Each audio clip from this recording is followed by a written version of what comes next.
Bueno, yo creo que hay que pactar primero un relato compartido de lo que ha ocurrido. Después hay que poner en marcha también una política muy seria de reforzamiento de ese escenario de paz, con aquellas medidas que se estimen convenientes que puedan ayudar. Y después hay que poner en marcha también una política de refuerzo de la convivencia democrática y de la concordia entre todos los vascos, ¿no? Muy en la línea de lo que el Lehendakari puso encima de la mesa en el debate de política general, de aquel famoso decálogo, ¿no?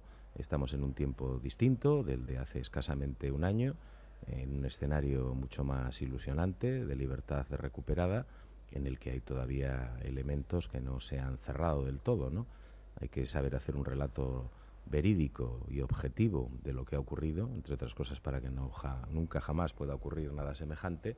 Y después hay que ser capaces, a ser posible, entre todas las fuerzas políticas y con el mayor consenso social también, de poner en marcha medidas que propicien la convivencia entre los vascos, ¿no? Para hacer definitivo el cierre y para que no se cierre en falso. No podemos poner en marcha una paz sin memoria en la que se haga tabla rasa de lo que ha ocurrido, porque es importante que se recuerde permanentemente lo que ha ocurrido y que se haga con ese relato, con esa memoria, un ejercicio de pedagogía democrática también para las nuevas generaciones. Sí, es evidente y es sorprendente también, ¿no? Con algún matiz, ¿no? Porque en las Juntas Generales de Guipúzcoa el Partido Socialista y Bildu llegaron a un acuerdo sobre reforma fiscal en su día, ¿no? Cosa que no fue posible hacer en Álava ni en Vizcaya, donde el Partido Popular y el Partido Nacionalista Vasco unieron sus votos para no tocar los impuestos, ¿no?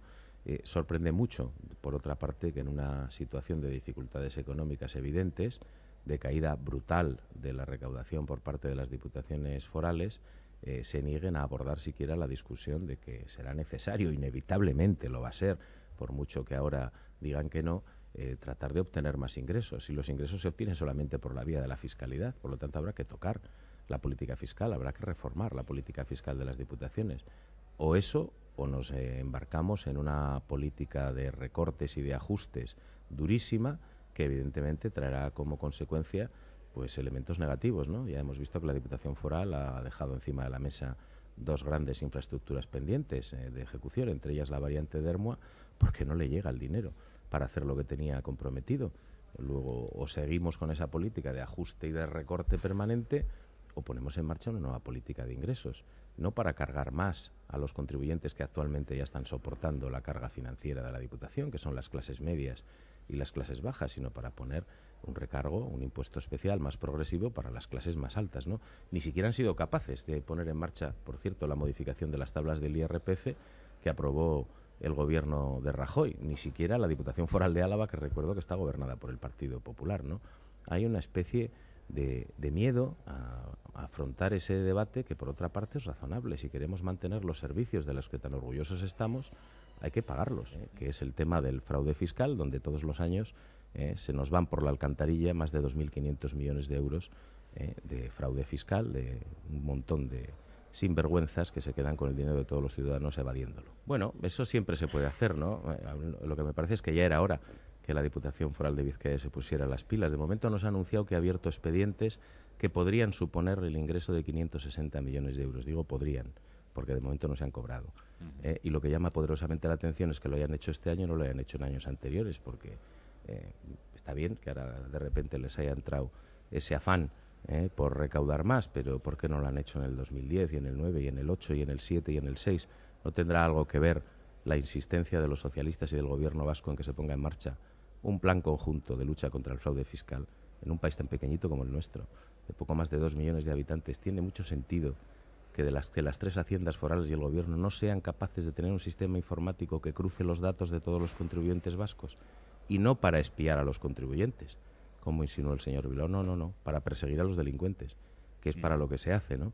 Está muy bien que este año se hayan abierto expedientes por ese importe, esperemos que se recaude todo, de momento solo son 300 millones, es decir, muy parecido a lo del año pasado, pero desde luego sería mucho más eficaz, no me cabe duda, si fuéramos capaces, y no entiendo por qué no se hace, si realmente existe esa disposición, y no dudo de ella, a combatir el fraude fiscal, si, como dice la Diputación en la comparecencia del señor Aburto, se han transmitido más de 49 millones de datos de contribuyentes a petición de otras administraciones, ¿qué problema hay entonces para aprobar conjuntamente con las otras dos haciendas forales y el gobierno vasco un plan conjunto de lucha contra el fraude, que por cierto está recogido además en la ley de armonización fiscal? pues no se entiende salvo que haya algún tipo de resistencia de carácter político a hacerlo, ¿no? Porque parece evidente que el sistema sería más eficaz, que se recaudaría más, que tendríamos más ingresos, que tendríamos menos problemas a la hora de hacer ajustes y recortes, que no tendríamos necesidad de recurrir a la deuda y que podríamos controlar el déficit. Entonces, si todos son elementos positivos, ¿por qué no se quiere hacer? Yo diría que le voy a contar algo que quizás usted no sepa, ¿no? El PNV, más que proponernos puentes, nos ha propuesto trampas. Es la segunda, tercera o cuarta ocasión en la que el señor Urkullu sale diciendo que nos tiende la mano y justo antes de las elecciones municipales, unos meses antes, nos propuso poner en marcha unas comisiones de trabajo para estudiar determinados aspectos. Bienestar social, política fiscal, cajas de ahorros, y se pusieron en marcha y se constituyeron las comisiones. Nos reunimos 2 veces, yo participé en una de ellas con la consejera Zabaleta. El PNV pidió que se suspendieran porque había elecciones dentro de poco. Posteriormente de las elecciones municipales, el señor Urkullu, después de haber suspendido la reunión, los representantes de su partido, reprochó al Lehendakari que no se habían puesto en marcha las comisiones. Volvimos a ponerlas en marcha, nos pusimos en contacto con el PNV para hacerlo, todavía estamos esperando su respuesta.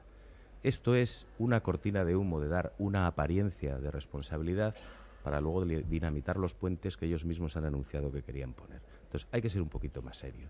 Y le reto, si no, al PNV a que me desmienta lo que estoy diciendo.